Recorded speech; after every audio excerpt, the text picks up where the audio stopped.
Hmm. Welcome everybody. We're live here for Game 2 between Energy Pacemaker and Invictus Gaming. Game 1, spoiler alert, went to Energy Pacemaker and IG are looking to redeem themselves. My name is Skim and I am joined here by Blaze. Blaze, welcome. Yeah, happy to be casting up Energy Pacemaker and IG. I mean, AP were able to pull out some real stops in that last game. Not only adjusting pretty well to the metagame, trying out some new items and stuff, but really the way they were able to space out those fights, just trying to break it down, know what targets needed to be focused, and deliver the goods. I mean, and damage and disable on those high priority. That was really smart of them, and I enjoyed it. But it looks like IG are still going to be trying to force a little bit of the same draft. Ferrari is going to be playing on that Invoker at the very least. And, I mean, the one cool thing about Invoker is he's one of the mid-heroes that can definitely stop a Spirit Breaker charge. Cold Snap is so good at preventing Charge of Darkness against you. It should be pretty easy peasy for him to avoid that Spirit Breaker. And it's actually kind of surprising that Spirit Breaker was picked up so early, because I feel like Spirit Breaker is really good in, like, the 4th or 5th pick because of the fact that you can find like heroes like Skywrath and other non-stunning supports that you can charge against with no difficulty. But if you pick him up first here, although he was buffed a little bit with an Empowering Haste cooldown reduction, for the most part this hero is just one that you don't want to be countered in the laning phase. You want to dive, you don't want to be punished for it whatsoever, and it's kind of odd to see as a first pick here. Yeah, I completely agree. I think it just opens him up to just be countered very easily. And as you said, Invoker counters him pretty easily with that Cold Snap. And Lion, of course, with the Hex as well, or the Impale. Like, both spells are okay to just counter that charge. So, I don't know. But maybe Energy Peacemaker, they have a plan. And that plan apparently involves a Bounty Hunter. Yeah, it's a need for speed, man. Empowering Haste plus track movement speed. They could just stay on top of them at near 522 and just run them down. It seems to be the game plan here. Just get the Centaur in. Why not? Just Stampede. Yeah, exactly. Just run them down and kill them while you're at it. It's just, oh my god. That Bounty Hunter last game, I mean, I did sort of criticize him for his Lotus Orb, and I still stand by it that the Lotus Orb was, in my opinion, a bad item decision, at least the way he played it. But in general, he created so much space by just being all around the map, making sure that he has vision, or he makes sure that his team has vision on the opponents, and just his burst damage was also pretty strong. And Lion is also one of these heroes. He's squishy enough for the Bounty Hunter to just burst him down. So, I mean, at the same time, is it really worth a second pick? I guess they're kind of afraid for IG banning it possibly in the second phase, but...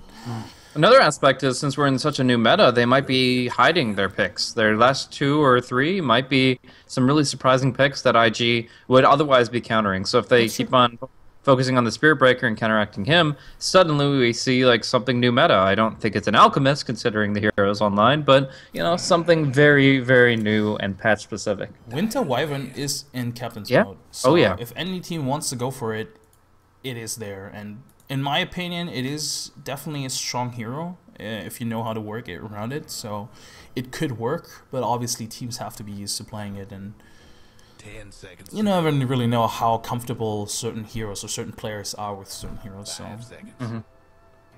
What about like a Tusk, running Bounty Tusk Spirit Breaker, just rolling all over people? Oh, a lot of stun, a lot of melee confrontations. That's so much early aggression. But at the same time, it's also 3 melee heroes, which I think is kind of bad.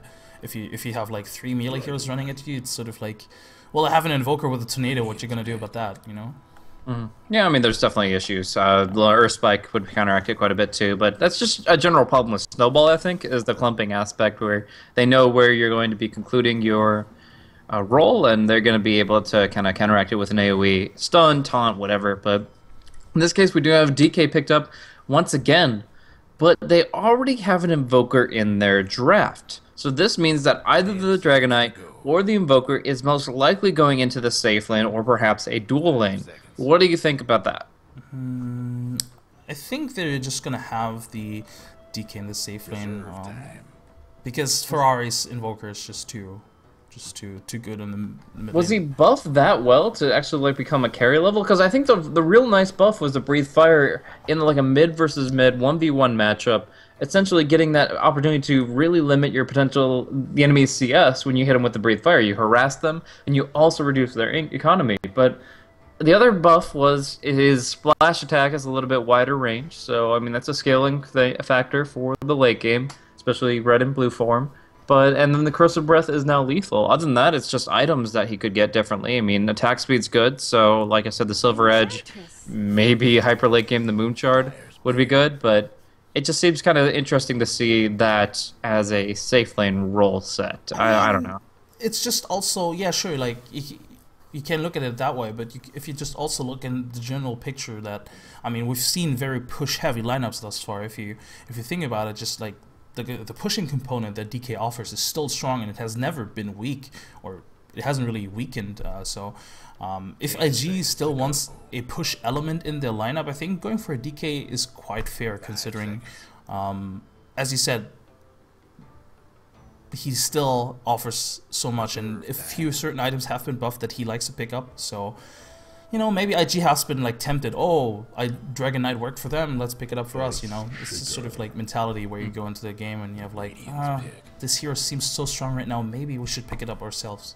Yeah. There's the other possibility that they want to run the Dragon Knight in the mid and the Invoker in the safe lane so that the Invoker can get the secure farm. Because although we talked about how the Invoker can deal with the Spear Breaker, if you have a Spear Breaker charging you and a Bounty Hunter lurking in your mid lane, you're really not going to be able to do anything offensively. So maybe they want to put the Invoker in a safe position to farm and put the Dragon Knight out there as a very tanky individual that can be protected well by the Earthshaker and the Lion so that they can't find kill momentum. Because that's all you're really worried about against Energy Pacemaker's heroes is Enchantress, Bounty Hunter, and Spear Breaker gaining a ton of momentum via kills. If they don't get that, then I think IG can feel pretty comfortable with their mid game. While I agree with the assessment that it's like obviously safer for the Invoker in the safe lane, isn't it also going to be tougher for the DK to repel those ganks in the mid lane? Sure, he's tankier, so it's a bit more difficult to kill him, but he actually can't really disengage those fights as easily as an Invoker could, because Invoker, if he wants to, could have an early Cold Snap, could have an early Tornado, could have an early Ghost Walk, something along those lines. Whereas DK, he can just like, yeah, I guess I can walk out of it. Another interesting aspect of the draft is they do synergize pretty well. Although Invoker and Dragon Knight are weird for the lanes, when it comes down to 10 minutes later, Dragon Tail into Sunstrike is probably the easiest combo you can imagine. Like, every pub that's played 10 games of Dota could land that combo. And that's a pretty nice thing as far as getting that guaranteed damage. I mean, Enchantress, for example, her base HP is really weak. So you breathe fire on her, and you go for the Sunstrike, and you might be able to find a really good kill. I don't think that means that you're looking for like a support Dragon Knight necessarily, but I'm not counting it out either. Anyway, I mean, we talked about how both like Invoker and DK in the mid lane, you know, about ganking potential from EP, but IG, they picked up two very nice supports actually to sort of like counteract. Like both Earthshaker and Lion can be very defensive with their spells, and I like both pickups honestly, because Earthshaker in general is still very strong. Just I think there was no change to him whatsoever in 6.48, and he's just a well-rounded support at the moment, just because the Fisher's pretty good. I mean, just the way games are going at the moment, pretty much every support can get a Blink Dagger these days, so, you know, Earthshaker still gets his items. Yeah, I actually wouldn't say that he's been changed in the slightest. Not only not getting a change as far as his skills go directly or stats or anything like that, but also he doesn't really change his items based on what we've seen so far, at least in the patch. He pretty much doesn't need anything that hasn't already been offered to him. But we're going to see something pretty interesting here in the Ursa. It's a great hero to have against Enchantress because for the duration of his overpower, he's no matter what going to be attacking really fast. So bonus attack speed is 400 for overpower, and that brings you pretty much at maximum naturally. So the untouchable slow means pretty much nothing to this Ursa, and that means he's going to be able to bring her down quickly because she's actually very low armor. So not only that, but on the dire side here, getting more potential to go for Roshan early with that Enrage, and in general being damn tanky when that Enrage is active. It's only 4 seconds, but those 4 seconds getting 80% effective HP increase is just insane, and really Energy Pacemaker are going to have to extend the play on this one, get Slark mega farmed, and probably Abyssal down this Ursa. But how are they going to lane this? Looks like it's going to be Ferrari on the DK and Burning on the Invoker, I suppose. And looks like it's going to be Luo on the Ursa, just going to go on the... Oh no, it's Luo. No, Luo on the... Oh yeah, I forgot Luo's Invoker. I guess Yeah, I've seen his kind of intelligence-based heroes played in the safe lane and stuff like that, but I haven't seen his Invoker in particular. His Invoker's actually not that bad. He used to, like, they used to run him safe lane as well with back before TI4. It's not that bad, and he usually goes for, I think, Exord. Yeah, I mean, as you pointed out, Exord with the Sense obviously is just so strong with the DK, so he should go for it. EP, once again, a very aggressive lineup. If you just look at it, I mean, Slark, Bounty Hunter, Spirit Breaker, Brewmaster, they just want to get in there. And even Enchantress is a very aggressive jungler, so they just want to get into up into IG's face. Everybody gets So I play a decent amount of Enchantress and Chen, and I'm looking at the new Mud Golems, and I'm thinking, that's a pretty good gank and creep. Do you think it's on the level of like a Hellbear Smasher and a Dark Troll Summoner, or do you think it's just below that? I think it's a bit below still. I feel like Ursa's still stronger, but I haven't played either Enchantress nor Chen since the change, so I still have to try it out myself. But either way, Luo TP'd into the bottom lane very immediately, and he dropped 2 wards, 1 blocking, 2 camps, and 1 just providing a lot of vision. And I guess it's gonna be an offlane Invoker, yeah. Yeah, they can't run the Ursa in the off lanes. Even though, like you said, Luo usually runs Invoker safe. In this case, they're gonna give him boots first. They're gonna give him a Fissure block on the off lane to pull back the creep wave. Gonna try to give him the bounty rune and just give him the best start they can so that they can send the little kid off to school and hope he succeeds and makes a good impression. But we're gonna see, just starting off here, we'll look through some introductions here for Energy Pacemaker. You've got the offlane Spirit Breaker, the mid Brewmaster played by Old Chicken. That's LT on the Enchantress support, LE on the support Bounty Hunter. Then it's going to be Fan running on his safe lane Slark. So going to be kind of an aggro duo between Cheesebug and Lua, it looks like, on the Earthshaker and the Invoker, and it's going to be a quaz to start. Generally that'll indicate Wex, but it may also just indicate a very passive Exort build. I think on the offlane you have to go quest first, no matter what kind of build you want to go into, just because you know you have to expect all the harassment in the world coming your way. So it is good for your region. And they did give the bounty to Ferrari, who's instantly has his bottle basically. And on the top lane, this Spirit Breaker is not gonna have a fun time against Ursa. Ursa demolishes pretty much every melee hero in the lane. Yeah, he's definitely not going to be last hitting whatsoever. Going to be zoned out pretty hardcore, and Faith, I mean, he can go into the jungle when he wants to. The big deal here is the Magic Bush ward did get covered up on EP's side. They're going to get the bottle out to Brewmaster, but as soon as that very interesting llama makes its bottle delivery, it's got to go back for the sentries, because they need to unlock both the pole camp and that hard camp with the Magic Bush D ward. Yep. Enchantress finds herself a Wildkin and a setter. Might actually set the Wildkin to the mid lane, just harass Ferrari a bit. Just to give Old Chicken a bit of an edge in the mid lane. Although Brewmaster is also one of these heroes that does really well against melee versus melee matchups, so may not actually need it, but you know, can never be too safe in these sort of things. Looks like she's going to sacrifice the Wild Wing with its temporary duration here at 15 seconds. She does have the option actually of re-enchanting the creep to make sure that their duration, they don't expire due to duration. We're going to see, however, a charge on mid. Ferrari cannot stun this, but he also doesn't care about it too much. He's going to be backing off to the tower anyways, and just it's pretty clear for IG that Ferrari just needed to be back. So he'll be fine getting some good CS under tower, but yeah, this Brewmaster going to be doing pretty good this game, I think. The Drunken Haze is going to be probably the highest impact spell you can offer in this between all 10 heroes, just because of how you want to control the Ursa. Yep. Bounty Hunter, interestingly enough, TP'd into the mid lane. They may want to go for a smoke here with the Enchantress. Although Enchantress doesn't really have a good creep. I mean, she has a yeah, what is that? That's I mean, that's a really odd timing to gank. I mean, obviously the Bounty Hunter level 2, that's a nice gank. You can start off by just walking in Invis and Janataing, but ganking with the Wild Wing, it seems really awkward. It almost seems like they have to pick up something from the side while they make their offensive play.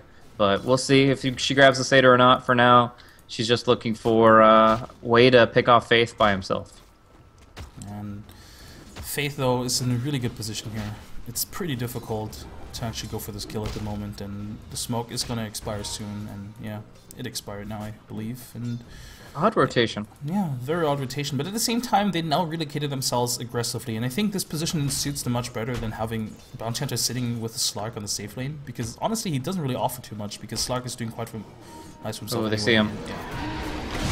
So charge will come through. Gonna get a double bash onto Faith, actually. That's the first blood. Burning forced out. Not gonna be taking too much damage from the tornado, but still watching his support fall. So in the end, Faith does go forward enough to start zoning, and they're patient enough to make the kill happen. Also kills some time on the sentry ward that was placed out. And the longer the line's not utilizing it offensively, the more it's just kind of ticking down and wasting the gold that he put into it. So pretty big deal there. And in the meantime, we're going to see kind of Ferrari covered up pretty nicely between him and Old Chicken. But yeah, even with the new Breathe Fire, he still seems to be struggling this lane. 22-4 versus 16-0. Yeah, I mean, again, Brewmaster is probably like diving. Burning.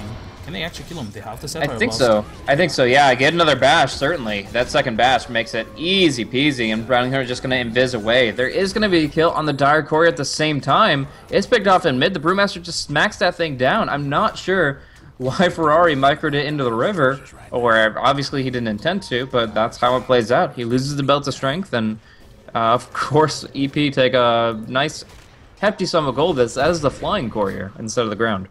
And Spirit Breaker, he just plays super aggressive, punches Lion in the face, and just goes back again. And this is a Oh, good- Faith? No, good no! fake. Why? This is not your jungle anymore, man. This is definitely the Enchantress, the Bounty Hunters. We're going to see another rotation. The Earthshaker trying to get involved here, but the Fisher can't set up anything. We see the Thunderclap coming out, Earthshock rather, onto the Spirit Breaker, but in the end they walk away with multiple Sphere Swipe stacks apiece, and the Invis on Brewmaster might allow them to dive again. They just need the Wild Wing to cancel the channel and walk under the tower, honestly, to tank it up. Yeah, but at the same time, there's like a huge creep right here that they kind of like Brewmaster. He's just looking for it. He really wants to stomp this, but he just retreats. And honestly, this movement from AP is really smart, establishing themselves in the enemy jungle. I mean, yeah, the first when they first rotated, it looked kind of awkward because it was a wildkin, it was very far away, and they didn't really have any way to initiate. But now they just, you know, make sure that Burning doesn't get any farm whatsoever, and in return, they get a few kills.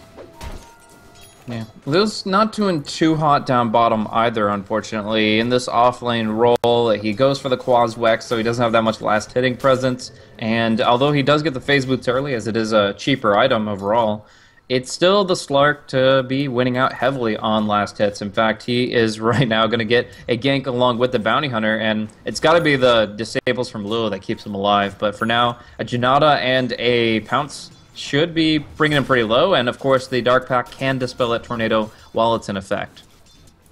Looking for this, even a charge coming in, but they missed that timing. Yeah, and Bounty Hunter is visible. Leo should have seen it.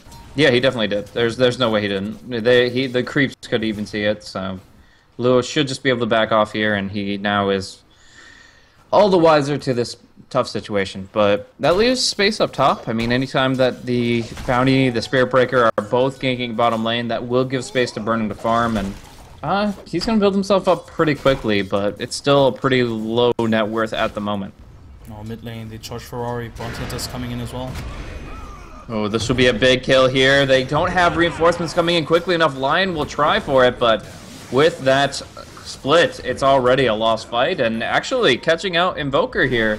Might have to go for the Ghost Walk away. QQ Walk, not even. They're going to dust him, and they're going to bring him down. So they actually get 2 kills instead of 1, and they're building up their experience pool very quickly. They're leading on net worth. They're leading on levels. IG just seem to be unable to respond in this laning stage. Yeah, miscommunication coming out from IG because Chisbug cancelled his TP. I mean, he did TP right into the tier 1, so if he had TP, he probably would have died as well. But it looked like they didn't really communicate properly because after the TP was cancelled, Lewis still went in, Faith also went in. It was kind of messy. In the end, they get a stun on Chicken. Chicken is pretty tanky though. Like, old Chicken, pretty tanky Chicken, but nah, they have enough disables. This should kill him. Or does it? He's still alive. Wow, that's pretty insane actually, but in the end he does go down. And you can only kite for so long. He's got that Blink Dagger up now though, so the death isn't the end of the world for him.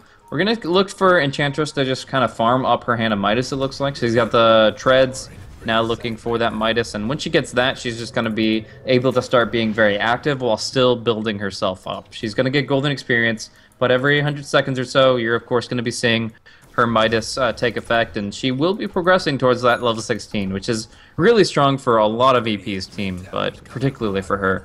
Shadow Dance was used up towards the top lane there, the Slark getting involved in things, but Fan, in the end, probably just wants to go back to farming. I don't think the Bounty Hunter is the hero that they intend to have last hitting for this part of the game. He did get a kill on Burning, though, so that was pretty huge. Ferrari in the mid lane is being charged. Yeah. They don't have any detection, though. Actually, they do have Dust. Yeah, Spirit Breaker used it on Invoker earlier, now looking to use it on Ferrari. They just need one Satyr Blast to finish him off, but it's out of mana, and the Urn of Shadows is countered out by the bottle regen. Oh, the Enchantress creep, having already used all 6 Hadoukens, will not be able to finish the job, and that's an unfortunate thing, but they're still in a pretty good spot this game. I mean, Bounty Hunter just now hitting level 6, he's going to look to start tracking things up, and he's got plenty of mana to work with it. IG in a very, very dire situation where both supports basically have to babysit Ferrari in the mid lane, or babysit somebody just to make sure that they don't they don't die all around the map. And I think EP should utilize. Now Fan finally returns to his bottom lane, because this bottom lane has been basically left alone the whole time. Nah, he should be safe. Yeah, Tornado will counter out the charge. Flay will keep moving on, but not really do much more than track him up. And they're going to be kind of making a smoke play of their own into the rush, but it looks like they don't have it enraged just yet, though. So it's going to be just the kind of natural Fury swipes and them trying to actually tank this without lifesteal. That's a tough thing to do, but we'll see how it works out. It's going to take them a while, but I guess this is sort of like desperation play, quote unquote, that you kind of have to go for. They also have Ferrari if they want to, but he can't really enter the pit right now. He does. Oh my god, he does. And Bounty Hunter, he did. Actually, he saw it, but he doesn't actually go in. I'm not sure. I'm not sure if they were able to catch sight of it. I mean, they had the vision, but that doesn't mean they necessarily know. And it looks like they're just going to let them have it and go for the play down bottom. Focus too much on killing off that Earthshaker. They don't prevent the Roshan. Cheesebug will fall, but the Aegis will go in the hands of Ferrari. And they are able to make it work just with the healing staff as well as the 3 heroes committed. Even without the lifesteal, Ursa takes it down. Now he has 1 point in that Enrage, 50-second cooldown, and a very valuable one at that. Yeah, that was really good play for IG. I mean, I think EP should have or could have known that, and quite unfortunate for them. They only get an Earthshaker out of it. He was tracked though, so I guess it was still okay for them. Yeah, it's just a tunnel vision, but I mean, they're still progressing so fast. Look at the Spirit Breaker. The Spirit Breaker was in the off lane and only has claimed 35 last hits. But thanks to assisting in 6 kills and getting 1 with a little bit of track on top, he is now topping net worth along with Slark at 4,500. He's got his Shadow Amulet already. Like, man, this guy is just going to be able to do so much work charging forward, but at least for now, Lil is stalking him with the Ghost Walk, and if the Ursa could find a way to just kind of casually stroll up to the Spirit Breaker, maybe they could find an opportunity with the Cold Snap. Yeah, but it doesn't really look like it, and this just means that Lua is wasting a bit of time here. But actually, now that the Spirit Breaker is stuck here, they may still go for it. Yeah, they're going to be able to Fisher it, and then he can just kind of stand next to him with Cold Snap, or yeah, we're going to be seeing the Fierce Swipes come out. Will he enrage it? No, it's already been used, so it's just going to be an attempt to charge away, but the Tornado to interrupt, and he still gets the charge, but only onto a target in close proximity, and the last right click will still come through. So, close call, but in the end, it's a kill for them, and down bottom, Ferrari seems fine. If he had an Urn Charge there, he would have survived. Like, if he had an Urn Charge, he could have earned himself up and would have survived that last hit. That was very unfortunate for him, and being a bit out of position. Like, they didn't really have vision on most heroes, and he probably should have seen that one coming, especially since Burning wasn't farming the lane anymore. But EP is still in a good position, as you pointed out. I mean, Spirit Breaker is still very farmed, Slark also very farmed. So EP, even giving up this kill, they're in a good position, and if they find Luo here, it could be even better. Yeah. Looking for an opportunity here, just stalking. And once again, they have the track. They're going to probably not be able to dive this deep, though, with the Earthshaker right nearby. So Cheesebug pretty much being the bodyguard here, and it looks like they're not going to be able to connect with the charge. And in fact, Spearbreaker is just TPing top to get the farm, and Old Chicken still doing his old thing. He has a Blink Initiation, still has the split available, but they really aren't taking fights right now. Do you feel like there's some pressure to take the fights, or do they just wait out Ferrari's Aegis and consider engaging after that? Yeah, I think you want to wait out the Aegis and then just pressure tier 1 bottom maybe or something along those lines. I think if you just pressure fights too much right now with the Fisher and the line, there's too much counter initiation from IG, so you have to be really careful.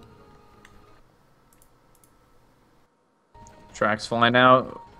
The Shuriken toss is at 3 right now, so not necessarily maxed out, but still doing a hefty sum of damage here. And if it bounces out to multiple targets, that's going to cause some real difficulties here. So we're going to see them kind of just hoping to bait Ferrari, but in the end, they've got, although they have some good sentry coverage, they can only hide in the trees for so long. And we do see Fan picking up a Blink Dagger too. So we have Charge Initiation, Pounce, Double Blink.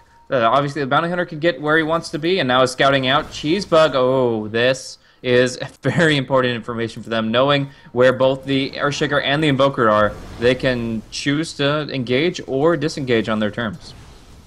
Yeah, and I like this play here. I like he goes away just to reset his invis, and he can just scout everything out. Oh, Earthshaker will see him, though. The charge coming through. They'll get the pounce, but a nice tornado. Dark Pact even better. Shadow Dance forced out, but the Echo Slam and the Breathe Fire onto 2. Now they stun out Brewmaster. He can't get the split. One Dragon Tail, and Burning takes him down so low, so fast that the Finger of Death will finish him up. Suddenly, 3-0. Suddenly, IG just come out swinging. They're able to do 1,200 damage with the Earthshaker's combo there, and that was so close. It could have been such a quick and easy pickoff against the Earthshaker, especially the way the Slark used his Dark Pact there. But in the end, IG are unabashed there. They go in, they're unflappable, they get the kills, and they're feeling much more confident now, even though the Aegis will be timing out soon.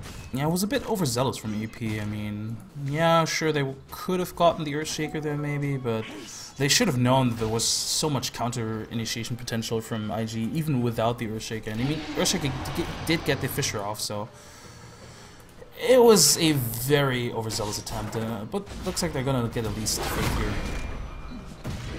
Yep, so we'll see right now. Fan being pursued after Faith goes down up top. They know it's safe to go on the Slark, but that Enrage... Is that for real? How fast does 780 damage come out from this Ursa? That's sick, absolutely really. ridiculous. That's sick, really. Like, what? Brewmaster finally jumps in with his Brew Split, but they only find Cheesebug. Can they get Luo? Nah. If anything, they could track him, but that's about it. Oh, Burning's actually stuck on a cliff, but he has a blink. Oh, never mind. They didn't see him. If they had vision over there, they probably would have jumped him. So for this Ursa that only has phase boots and is level 9, he hit at max attack speed for 4 hits. The 4th hit doing 280 damage. He started hitting at 105, and he's doing triple damage after his 4th. That is insane. Just absolutely insane. I mean, just watch out for the next rush. It's gonna go down in like 10 seconds. Probably even less, considering, like, depending on what kind of items he picks up until then. Don't ever let Ursa hit you, is the moral of this story. Pretty much, yeah. Like, what? I don't know. Like, if you think about, like, heroes, like, there used to be a metagame that was going on when neither Ursa nor Lifesteal were very picked up, but Lifesteal got picked up to counter out a few specific magic damage dealers, and there were a few cores that also had a lot of stuns that they were afraid of. So Lifestealer started getting picked up, and then Ursa became the counter to that Lifestealer because of Fury Swipe. So, Cheesebug gonna get caught before he can Echo Slam, but they will get the return damage onto the Spirit Breaker. And it looks like EP don't want to engage on top of that. The Enchantress doesn't really have much to contribute here. But going back to that point, there was a kind of mini meta game between Lifestealer and Ursa where he got picked to counter out the Lifestealer because he was so good at dealing physical damage. Like, how amazing would Ursa be against half the heroes in this game, let alone the ones that he counteracts? Like, anybody that's low armor, any strength carry, Ursa just swipes them down so damn fast. get a BKB on this guy, and it just seems so crazy. It does, it does. I mean, EP did a good job at keeping him down by pressuring him a lot in the early game or in the laning stage. So his impact thus far hasn't really been that great up until like I want to say 5 minutes ago, and he still doesn't really have that great of items. Like he's still working on that. So I think there's definitely ways to deal with him. But yeah, his damage output is insane. If you just give him the items and the time, he can just swipe you down quite literally. I mean, it's barely, like, I feel like even just naturally, at level 9 there, that's where we saw that big power spike where 3 points of overpower gives you all the bonus attacks you need, the Fury Swipes, and the Enrage level 1. I feel like that is suddenly all you need. Like, a Blink Dagger, obviously, to get there, but essentially, it doesn't matter how well you keep Ursa down, because he can still do some tremendous damage no matter what items he has. They have to control him, they have to gank him, charge him, stun him, and we'll see that connect right now. The Nether Strike and the Bash, and Burning will go down. So he's pretty squishy, and he still currently doesn't have an answer to the Drunken Haze. But if that's not maxed out by the Brewmaster soon, I feel like EP are still going to get hit so hard that their heads will spin. Yeah, but at the same time, now that his ult has been reworked, like going for strength items isn't really like it's not a necessity anymore. And if he does choose to go for a more like glass cannon build, it's still, I'm not gonna say easy, but it's still manageable to burst him down before he can put out all this damage. I mean, they do have the Bounty Hunter, they do have the Spirit Breaker. So if they want to burst him down, if they want to make sure that he's not really that big of a threat, I think they still can deal with it. Like, I mean, you just saw it how quickly he melted to a bit of impetus and just the Spirit Breaker. So, yeah, he's strong. Yeah, he can deal a ton of damage. But I feel like EP, they've thus far done a good job at making sure if they want to deal with this Ursa, they can. So, I'm actually kind of thinking about like what heroes are really good against Ursa now when he gets a BKB. And I gotta say that Shadow Demon seems to be a really good pick. Being able to kite him with the Demonic Purge and then later even mute his Fury Swipes could be really big. But like, yeah, getting caught out by the dust, there is going to be the Fissure to finish it off. And wow, Burning is just so scary. I really feel like you have to counterpick against Ursa or ban him. This hero is actually very meta relevant in my mind, and it takes until you actually see it with your own eyes to really realize it. But this hero is something that has to be feared in 6.84. I like this buyback from Bounty Hunter because I think EP at this point have to realize that Roche is going to be an option. And quite frankly, I'm not sure if they should give away this Roche just as easily, because Ferrari and Burning are really strong in those team fights, especially Ferrari. He has a BKB right now. You don't want to give him a second life if you can prevent it from happening. So yeah, Lei is just going to scout it out. Roche is not going to be up for half a minute, so both teams are just like sitting here. Kind of awkward. Now this buyback seems a bit awkward. It's just like, maybe yeah, it just buyback. Kind of forces a stalemate. Now I'm actually looking at something here and theory crafting kind of on the fly, because I really did not expect to be this overwhelmed by what Ursa can do. But I'm realizing now that the Fury Swipes can be broken as a passive. The break mechanic instead of a mute mechanic, you can actually break Fury Swipes. So the sources of break, I was talking about that Shadow Demon ultimate with the Axe effect, but there's also one simple answer in the Silver Edge. If the Spirit Breaker gets the Silver Edge, he's able to prevent Fury Swipes from taking effect. Okay, that's interesting.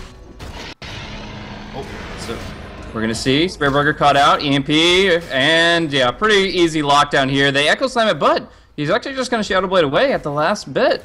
He doesn't have that much mana to burn, so the EMP isn't as powerful as it could be, and surprisingly Spirit Breaker will survive, but fight will ensue still to pursue onto the Invoker, and Enchantress will Pokemon down, so... Impetus damage so strong. Yeah, really good. And it goes through BKB now, so there's not an easy counter there. And with Luo going down, looks like IG don't want to force the issue just yet. Even though they have the Aegis, Luo is a really big part of their team fight, so what they're going to do is just retreat, take a few stacks, take a few creeps, and just make sure that you farm up. And I think as soon as Luo's back up, I think that's when IG is going to probably want to push a tower. Probably top or bottom lane. Just want to make sure to gain a bit more map control, because they are, like, they kind of want to make something happen. Oh, Burning. You Yeah, did, bro. just finding the good jump, getting the good kill. It is going to be the Aegis gone, but he still can at least blink out of a bad spot. Bounty Hunter going to get drained of all his mana, caught almost by some spells, but they actually cancel the Fissure through Invis, and now it's Ursa without detection, unable to actually connect onto Gondar. So really, it just is kind of like an arms race of BKBs right now, as far as I can tell. Like right now, Spearbreaker getting into BKB, Slark's on his way there, and Ursa's definitely going to need one this game because he is getting controlled pretty well now by things like the Brewmaster, getting cut out by Pounce Charge, that kind of stuff. He needs to be able to respond to situations a little bit better. So BKB should be coming out for Ursa soon. And then at that point, I look for Slark to go for either the Silver Edge I mentioned, or maybe just the Abyssal Blade to control Burning from there. Shadow Blade coming out from Ferrari, and he finds Enchantress. But this is this the hero they want to go for? Yeah, okay. They could have gone for the Spirit Breaker. They were looking at it, but Enchantress just looked so delicious. Easy pickings, and that's a good pickoff. Yeah, very nice. As for Ferrari? oh yeah. Yeah, I was just saying that he's like really got a net worth. But what were you saying? Yeah, as for the BKBs, yeah, sure, BKB is definitely a pickup, but at the same time, it's also one of these games where, I mean, BKB is not gonna be the ultimate answer, you know, because there's so much stuff that still goes through BKB. They have so much physical damage on EP side, so yeah, you kind of want a BKB, but at the same time, it's also pretty, like, it's not the best solution to have the BKB in this game. It's not like gonna magically solve all your problems, which is, I think, still big of an issue, because you spend 4k gold on an item, and it still doesn't really prevent most stuff from happening, you know? Well, I mean, until the Slark gets Abyssal Blade, the only thing you really have to worry about is Nether Strike and the damage, which you can try to mitigate at a specific timing interval with the Enrage, right? So if you use BKB and Enrage very carefully, I think the BKB will answer a lot now, and then obviously we'll look for the Basher Abyssal type stuff from Fan later. But yeah, I mean, Spearbreaker, obviously, if he hits with the Greater Bash, that's going to cause some problems. It's a little bit RNG dependent, but for now it looks like they just want to keep hunting him and keep limiting his gold. They're going to, if they track him, be able to see that he has 3,300 gold banked up, and that is a lot of moolah towards that BKB. Yep, but looks like they're not even charging him. I'm curious why. I guess, yeah, Spirit Breaker is in the lane, so it would be too obvious if they did it now, which is quite unfortunate. And yeah, he ran into the sentry, so there was no... Actually, they're still charging because they have a very deep Observer Ward. But Spirit Breaker cancels the charge, and they're just going to take a few jungle creeps. Aghanim Scepter coming up soon for the Enchantress, and at that point, LT is going to be able to contribute a ton of damage with that increased attack range. Just being able to, at long range, impetus out without a direct counter. She's going to be feeling like a big contributor. She already has a bonus of at least 60 attack speed with the Treads and Midas, and being able to just throw out impetus after impetus is a really big deal here. Will have some mana issues perhaps, but overall she is actually starting to become a real damage dealer herself. And at that point, I think they start to push in towards tier 2s. They have so much damage in these engagements that if they're able to kite Burning, they certainly can kill off everybody else, and that's going to be a key factor for winning the full engagements before Dragon Knight and Ursa get too farmed. 3 BKBs are now up on EP side, and Burning, he's going to be jumped mid lane. Blinks away. His team is very close by.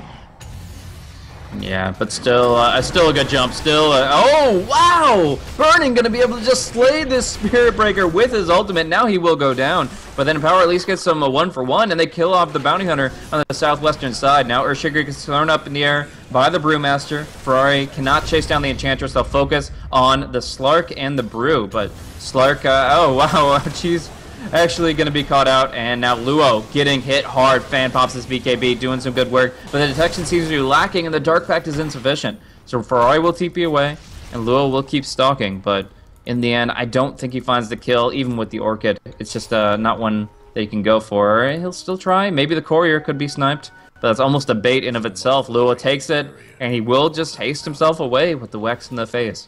Old Chicken looking for the jump with the Tornado in 4 seconds time. Not fast enough. Yeah, it definitely felt like the Courier was a bait. Like the way they were running around him, it did feel like a bait. They did get Lua as well, and overall a great teamfight for EP. It started out great, honestly, because Burning, I mean, as you pointed out, like despite him being jumped by 2 heroes, he was still able to just melt down that Spirit Breaker. But overall, they just didn't really have an answer for the Slark. At the same time, nobody was really focusing the Slark as well, and Enchantress was also dealing quite a lot of damage. So. Yeah, IG, it feels like yeah, they should probably prioritize better, because they focused the Bounty Hunter, they focused the Spirit Breaker. Sure, that was great, but Slark remained untouched throughout the whole team fight.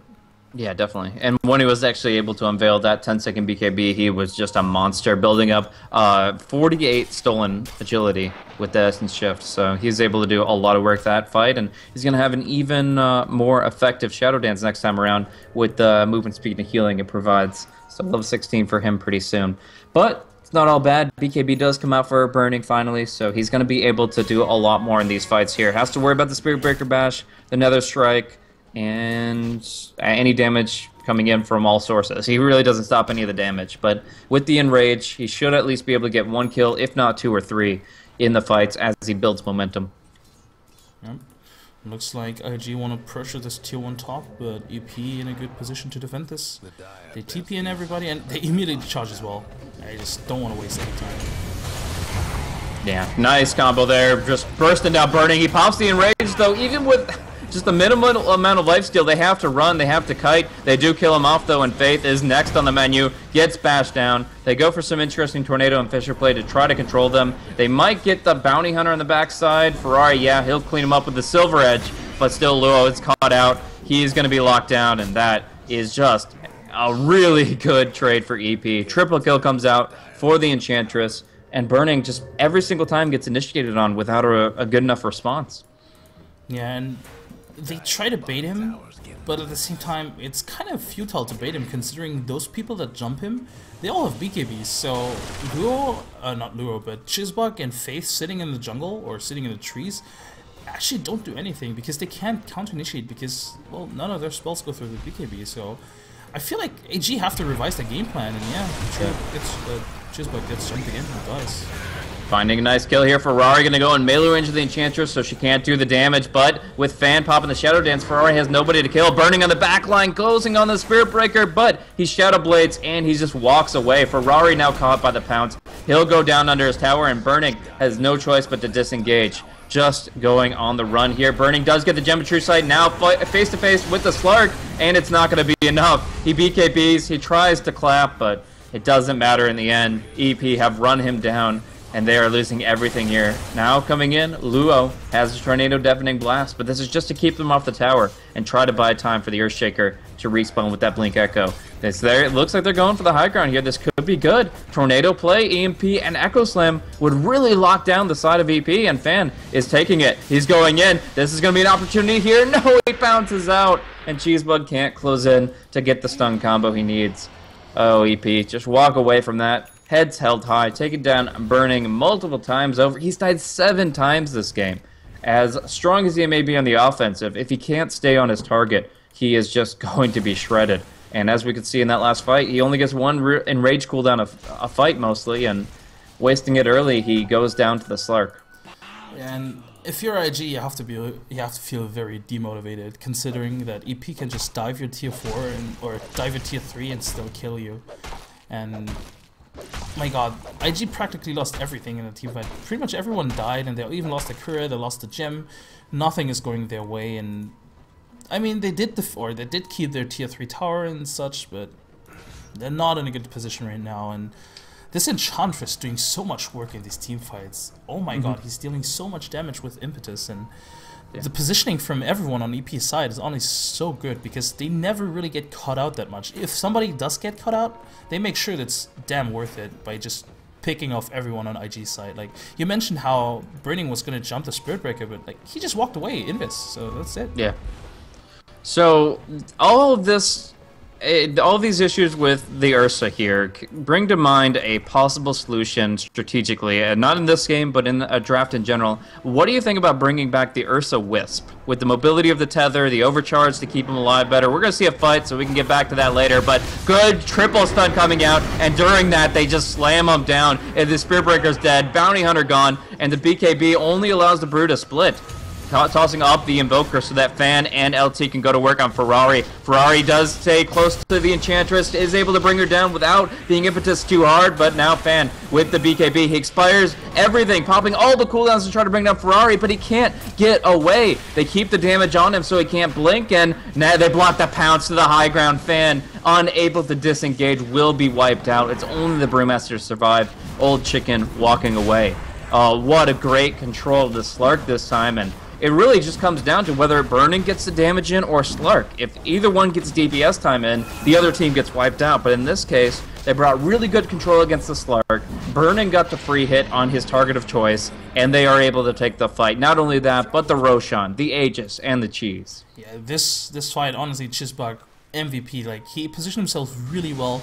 And with those 2 sentries down, he just immediately jumped down, fissured, I believe, 3 people, then followed it up with another 2-man Earthspike. It was just beautiful play from those 2 supports, and quite frankly, yeah, you're right. If Burning just gets his way and can just punch people, he just melts on everybody.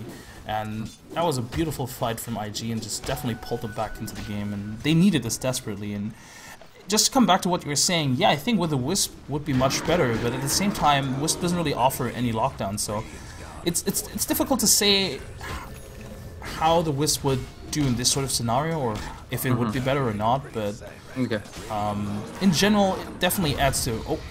Oh, LT kind of caught out here. One good impetus takes out almost half of Faith's HP, but he's going to lose his BKB pretty quickly here. Still 4 Furious Swipes against him. Ursa needs to disengage and wait for that Drunken Haze to expire, but the impetus just keeps following through. That Aghanim Scepter on the Enchantress brings Burning down, and now we see the charge forward. Big jump to bring down Lion instantly, and Luo is locked down too. No, he invises out with the Ghost Walk and Burning. Ferrari all brawling on the front line with the heavy hitters of EP. Ferrari's the one to go down first. No, he eats the cheese at the last second, and the Enchantress is now out of mana. No more impetus from her. She gets deafened. She has to retreat, but they go for the track. They go for the follow-through. Nether Strike trying to find the target. It's going to be Ferrari. Locked back while they throw the Ursa up in the air. Paris can fly this time around. We're going to see the Impetus Strike still doing some damage, but in the end, they focus the supports. This is the right call. Bringing Cheesebug down fast and leaving Ursa for last. He's hit up by so much Drunken Haze that he can barely hit his target, and in the end, he gets crit down. What a fight from EP. They started it strong. They weathered the storm of the Aegis and the Cheese, and they're able to sock it to IG once more. What a back-and-forth game. Pretty much, like, this is pretty much the repetition of the last fight, except this time around was EP that got the beautiful jump. It feels like whichever team gets the better, whichever team gets the initiation off just wins the team fight, because EP, they just made sure that they locked down those 2 supports. Like, the Spirit Breaker immediately charged to the back line of the fight instead of going to the front line. He just knew that he had to just make sure that, I believe he had first targeted Luo and then went for the Earthshake again, so EP with good positioning. This Enchantress, really, the amount of damage she deals and the amount of damage she can actually tank as well is quite impressive. Yeah. Now we're in a position where EP are starting to take the map in full. I mean, they've already pressured all the tier 2s. The bottom one is the only one left standing at like a third of its HP. And just right now, IG, they have to be worried that the next fight that goes against them would be breaking down their racks, and with that, be very close to losing the game. But we'll see right now. Luo with a Maelstrom, a bit of a DPS build coming from him, is just going to be empowering Burning with his attack speed. And Burning will have the Alacrity buff, will be hitting that much faster, and we'll see how high those free swipe stacks can get. I like this DPS build, honestly, because I feel like the Slark, if he doesn't really get focused too much, like if he doesn't get locked down immediately, he's just, you know, his HP regen is insane if he just goes in and out of the fight. So I like this DPS build, although I think going for something utility-wise, just going for, I don't know, going for an Axe or going for a Hex or something like that would have also been good on Luo, but you know, so it's also personal preference. Yeah.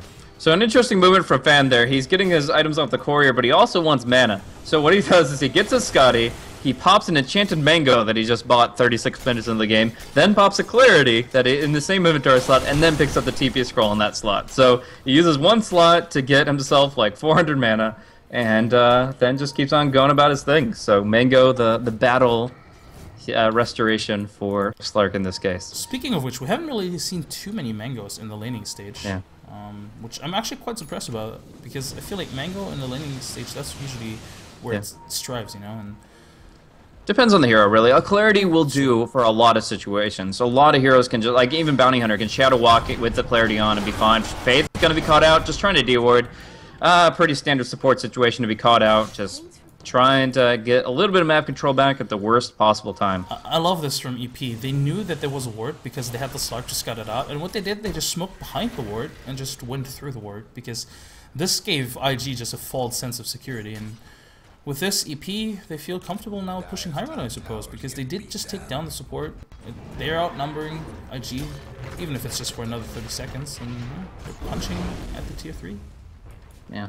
I mean, they've got Silver Edge up on the Dragon Knight along with his 6-second BKB and crit, so he's building up pretty decently here. He's actually the top of the net worth for the team by far, but we're going to see Initiation up top here, trying to bring down Burning. They connect with the charged Bash, and they're actually going to be able to Nether Strike him back, bashing him again. Burning locked down the entire time, doesn't even get to use his ultimate, but now he buys back. Big Bear is mad. He's going to look to crit on some people, but in the meantime, the Dragon Knight gets eviscerated. What seems so tanky of a hero is destroyed because of the pure damage. It ignores the Dragon's Blood completely.